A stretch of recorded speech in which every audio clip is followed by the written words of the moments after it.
It's been too hard a living, but I'm afraid to die. For I don't know what's up there beyond the sky. It's been a long time coming, but I know a change is gonna come. A change is gonna come. The most iconic song of the Civil Rights Movement was released 10 days after its composer, Sam Cooke, died. What does it mean that Sam Cooke could never experience the crescendo of his career?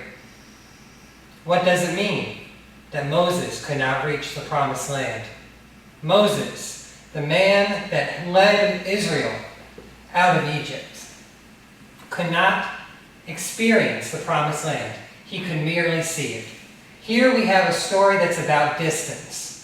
It's about the almost, but not quite yet, nature of liberative work. But we also have a story that's about intimacy, that's about tenderness, that's about seeing God face to face. And Deuteronomy 34 is also a story about death, but a story about new life. It is about our journeys, and it is about God and the prophetic vision that God gives to his leaders. It is about God seeing that there can be a distance, but God acting as the bridge between that distance. And it is about God being at the very center of it all. God says to Moses, I have let you see it with your eyes, but you shall not cross into the promised land. Now, at 120 years old, I'd like to see Moses' reaction when God told him that.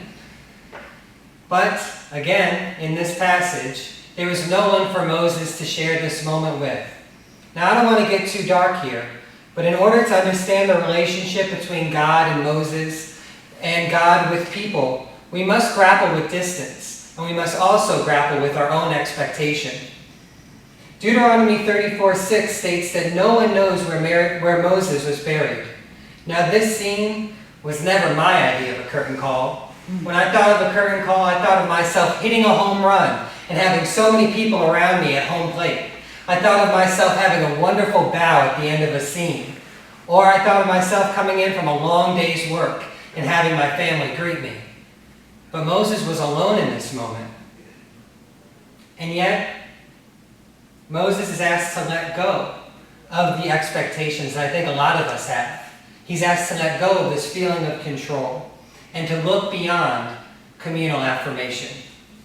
In letting go of these two fixations, Moses is able to wake up to a new intimacy with God. This moment that could be interpreted as a moment of great sadness and loneliness in Deuteronomy is actually a moment of deep tenderness and a moment of warmth. Alone on top of Pisgah, it is Moses who knew God face to face. As Moses was fading from and letting go of this lifetime, he's able to wake up to the God that was carrying him all along. This passage asks all of us to wake up. As leaders come and go and as struggles are won and lost, we are continually asked to look beyond our leaders, to look beyond our expectations, and to see the God that has been carrying all of us all along. This passage tells us to let go, look beyond, and see the God that is at the center of all things. It's not about Sam Cooke. It's about the song. It's not about Moses, but about the deliverance. And it's not about our expectations, but it's always been, and it always will be, about God.